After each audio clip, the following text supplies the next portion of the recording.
Good day everyone, I am John Ivan M. Chichirita. Today I will discuss you about the contribution of Dr. Clark Hetherington in physical education.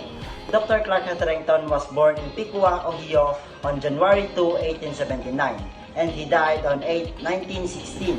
He is the son of William and Lida E. Hetherington. Dr. Clark Hetherington was a philosopher, teacher, and physical education administrator at the university and national levels. Also, Dr. Hetherington was one of the directors in athletics at MU.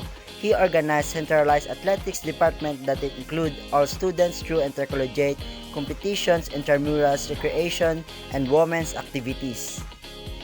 He Intercollegiate Athletics Association, later known as National Collegiate Athletics Association, was formed in March 31, 1906 by Theodore Roosevelt.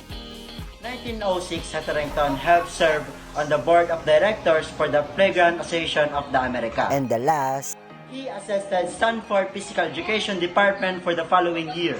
That's all everyone. Thank you for listening about Dr. Clark Hetherington and his contribution in physical education. Thank you. Bye-bye.